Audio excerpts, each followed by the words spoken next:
Bonjour et bienvenue à la deuxième vidéo du chapitre Système d'équations du programme de 3e. Dans cette vidéo, nous allons apprendre une autre méthode de résolution de système d'équations à deux inconnus, la méthode par combinaison, aussi appelée par addition. Alors vous me direz, pourquoi apprendre une deuxième méthode et ne pas se servir tout le temps de celle que l'on connaît, la méthode par substitution qu'on a vue à la vidéo précédente? Eh bien nous allons voir pourquoi. Pour commencer, je vais vous poser un autre problème dans lequel on vous demandera de trouver deux nombres. Le voici. Pour fabriquer des pendentifs, on dispose de carrés dorés et de triangles argentés. Avec 5 triangles et 2 carrés, on fabrique un pendentif de 59 grammes. Avec 10 triangles et 7 carrés, on fabrique un pendentif de 154 grammes. Mettez la vidéo en pause et essayez de deviner quelle question on va bien pouvoir vous poser avec ces données-là.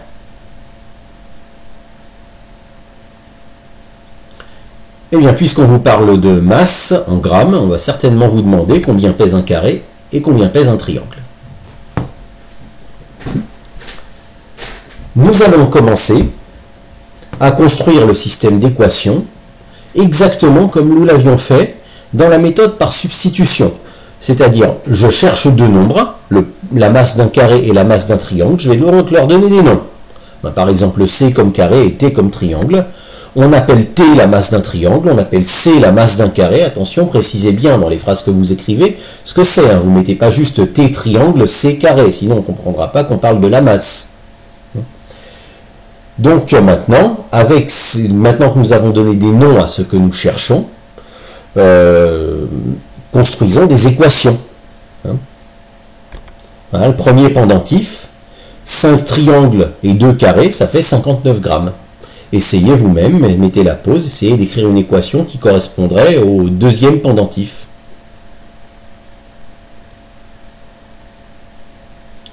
Eh bien, on vous dit qu'avec 10 triangles et 7 carrés, on fabrique un pendentif de 154 grammes.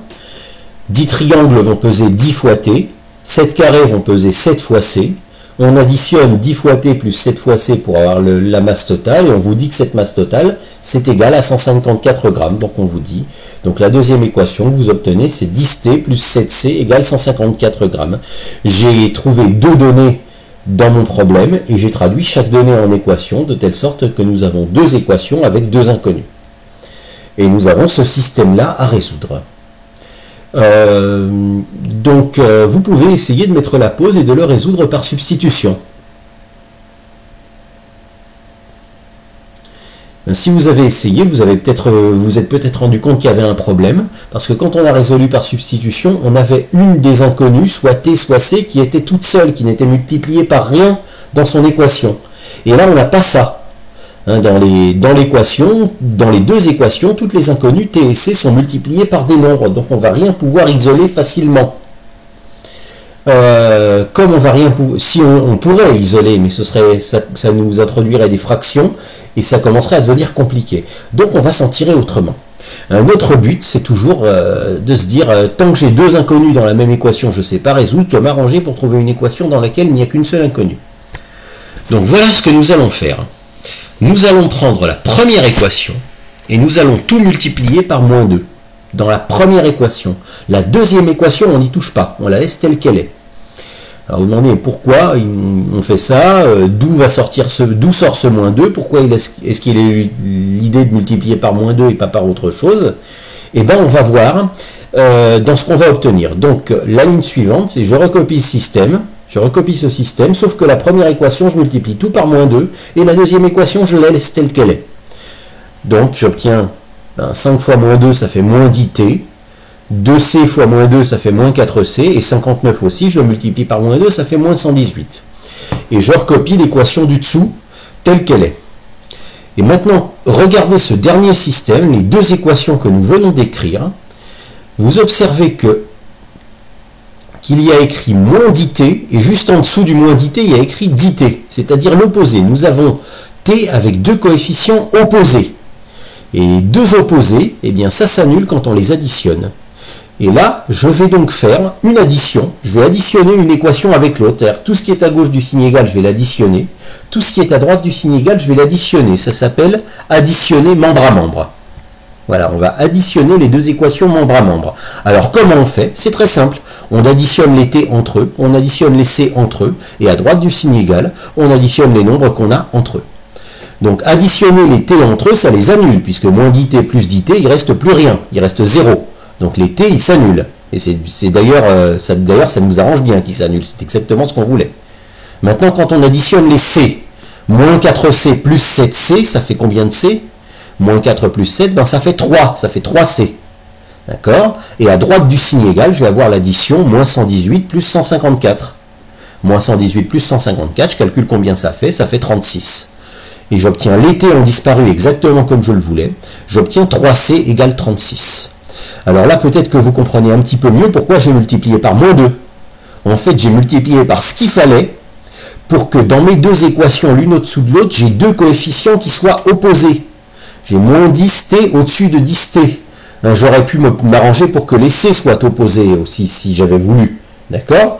Mais là, j'ai trouvé ça plus facile de le faire avec les t, donc ça, il va falloir s'adapter au système d'équations que vous avez. On multiplie par ce qu'il faut pour qu'il y ait deux coefficients opposés l'un au-dessus de l'autre. Comme ça, quand on les additionne, ils s'annulent et ils disparaissent. Et comme ils disparaissent, regardez ce que j'obtiens, 3 fois c égale 36.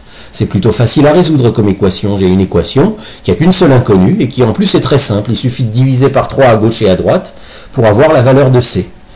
Donc ça va nous donner c égale 12. Et voilà, je connais déjà la valeur de c. Je connais déjà la masse du carré. D'accord? Maintenant, c, ça ne me suffit pas, je veux aussi t. Eh bien, pour trouver t, on fait exactement pareil que par substitution. Donc mettez la vidéo en pause et allez-y trouver t.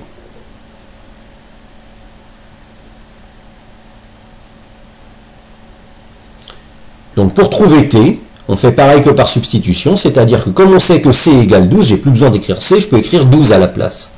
Donc je prends l'une des équations qui sont écrites au-dessus, n'importe laquelle, de préférence la plus facile, et à la place de c, j'écris 12. Je le dis, on substitue c égale 12, disons, j'ai choisi la première équation, il y a de plus petits nombres, ça m'a l'air un peu plus simple. Si j'avais choisi la deuxième, j'aurais obtenu le même résultat, ça ne change rien.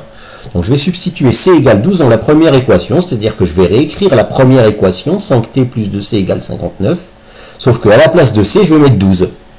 Et évidemment, il faut que je remette le signe multiplié pour pas qu'on confonde avec 212. Ça fait 5t plus 2 fois 12 égale 59. Et ça, c'est une toute petite équation, toute simple, avec uniquement t dedans, que je sais résoudre.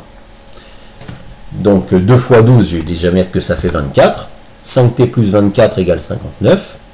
Je veux trouver t, donc je veux que t reste tout seul, donc je dois me débarrasser de ce 24. Avec toi, je me débarrasse de ce 24, en faisant à gauche et à droite du signe égal, moins 24. Il va me rester 5t tout seul à gauche du signe égal. À droite du signe égal, je retire aussi 24. Il va donc me rester 35. 59 moins 24, ça fait 35. Et maintenant, je veux t tout seul, donc la multiplication par 5 me gêne. Comment je me débarrasse d'une multiplication par 5? En divisant par 5. Je divise par 5, donc t va rester tout seul à gauche. Et à droite, je dois aussi diviser par 5. 35 divisé par 5, ça fait 7. Et maintenant, il ne me reste plus qu'à répondre aux questions posées. J'ai trouvé la valeur de c, j'ai trouvé la valeur de t. Maintenant, les questions qu'on me posait, c'était combien pèse un carré, combien pèse un triangle.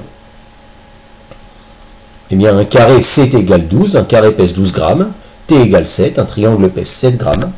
Un carré pèse 12 grammes et un triangle pèse 7 grammes. Donc là, vous avez une méthode pour résoudre un système d'équations par combinaison, lorsque par substitution ça ne marche pas, parce que vous n'avez pas l'une des inconnues qui est facile à isoler. D'accord? Donc vous avez des systèmes d'équations qui seront beaucoup plus faciles à résoudre par substitution. Il y a d'autres systèmes d'équations que vous rencontrerez qui seront beaucoup plus faciles à résoudre par combinaison. Et il y aura des systèmes d'équations pour lesquels les deux méthodes seront à peu près équivalentes et vous choisirez celle qui vous plaira le mieux. Mais de toute manière, il faut connaître les deux méthodes, parce qu'il peut arriver que vous rencontriez un système qui ne soit pas adapté à l'une des deux méthodes et qui soit beaucoup plus facile à résoudre par l'autre. Voilà.